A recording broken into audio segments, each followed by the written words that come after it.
तर मित्रांनो, मी आलो आहे माझ्या मित्राकडं, देवराम शिंदे म्हणून माझा मित्र आहे, मिस्त्री आहे तो.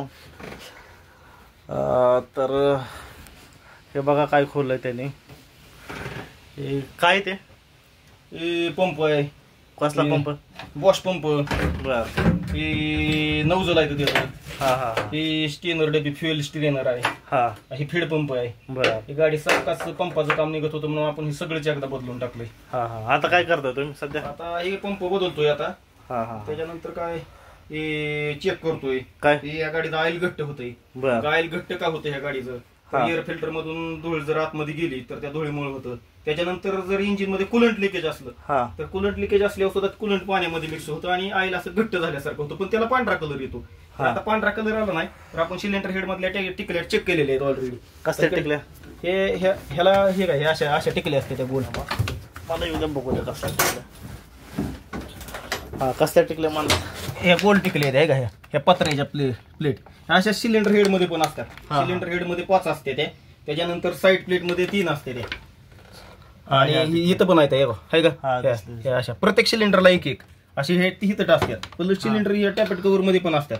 ह्या टिकल्या आहेत ना, ह्या टिकल्या ह्यांना टिकल्या म्हणायचं नाही आपण बरं काय, ह्याला म्हणायचं फ्रीज प्लग. तर कसं असतंय माहिती का, इंजिन मध्ये 3 पार्ट असतात. एक सिलेंडर हेड, सिलेंडर ब्लॉक आणि ऑइल चेंबर. तर आता त्यातील महत्वाचा घटक काय माहिती का, सिलेंडर ब्लॉक. आता सिलेंडर ब्लॉक मध्ये हे पाण्याच्या टिकल्या असतात. ह्या पाण्याच्या टिकल्या, आता मी पाण्याच्या टिकल्याऐवजी ह्याच्या पुढे ह्याला फ्रीज प्लग म्हणतो. फ्रीज प्लग म्हणजे काय की फ्रीज म्हणजे गोठणे. जर गोठणे मग ते गोठू नये म्हणून ह्या टिकल्या दिलेल्या आहेत. ह्याला काय म्हणायचं फ्रीज प्लग. ह्या सिलेंडर हेड मध्ये 4 दिलेले आहेत. त्याच्यानंतर साईड प्लेट मध्ये 3 दिलेले आहेत. पुढील बाजूला टायमिंग कव्हरच्या 1 दिलेले आहे. पाठीमागच्या बाजूला हेडच्या ब्लॉकच्या पाठीमागे 1 दिलेले आहे. ह्या साईडनी पण 4 दिलेले आहेत. तर ह्या फ्रीज प्लग दिलेले आहेत. आता ऑलरेडी इंजिन ब्लॉक मध्ये काय असतं माहिती का,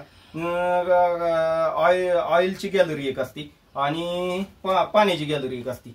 मग हे पाण्याची गॅलरी ज्यावेळेस इंजिन ब्लॉक आणि सिलेंडर हेड मधून असे फिरत असती, त्यावेळेस ते फिरताना ज्यावेळेस गाडी थंड हवामानाच्या ठिकाणी जाते आणि ज्यावेळेस मायनस टेम्परेचर तापमान असतं आपल्याकडे जम्मू काश्मीर वगैरे अशा ठिकाणी, तर त्या मायनस टेम्परेचरला ज्यावेळेस गाडी झाली तिथं जर गाडी उभा राहिली तर हे इंजिन ब्लॉक मधलं पाणी गोठतं आणि पाणी ज्यावेळेस गोठतं त्यावेळेस पाण्याचं पाणी प्रसरण पावतं.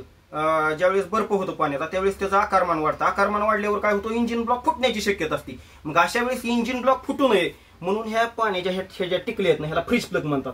ह्या टिकल्या दिलेल्या असतात. जर पाणी गोठलं आणि त्याचं आकारमान वाढलं तर ह्या टिकल्या सटकीने बाहेर निघून जातात. ह्या टिकल्यास बाहेर निघून गेलं तर इंजिन ब्लॉक फुटण्याचं वाचलं जातं. ह्याच्यासाठी ह्याच्यावर ह्या पाण्याच्या टिकल्या ह्या प्रत्येकाला पत्र्याच्या पाण्याच्या टिकलेल्या ज्या दिलेल्या आहेत. पाणी गोठलं की त्या टिकल्या निघून जावा, इंजिन ब्लॉक फुटण्यापासून वाचावा. आता दुसरी एक असते ऑइलची लाईन.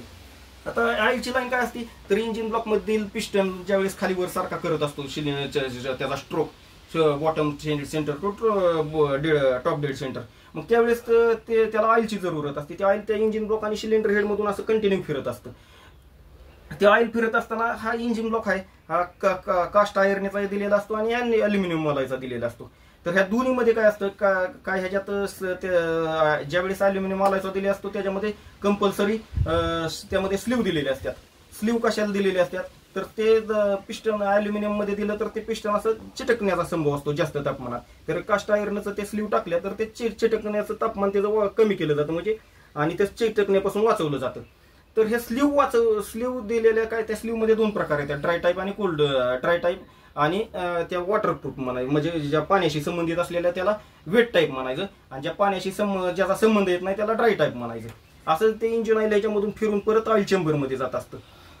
ऑइल चेंबर मध्ये जातं आणि ज्या कास्ट आयर्नचं ब्लॉक आहे त्याच्यामध्ये डायरेक्ट स्लीव बसतात. आता त्या ज्या पाण्याशी संबंधित आहेत त्या अशा ठोकून सहजासहजी जातात आणि ज्या अशा पाण्याशी संबंधित नाहीत त्याला असं ठोकून बसवावं लागतात. त्याला खालच्या बाजूने ओरिंगा वगैरे असतात. फक्त आपल्याला या ह्याच्यामध्ये सांगण्याचा उद्देश काय होता की हा फ्रीज प्लग आहे, हा फ्रीज प्लग कशासाठी बसवलाय एवढंच ह्याचा सांगण्याचा उद्देश. चांगली माहिती दिल्याबद्दल धन्यवाद.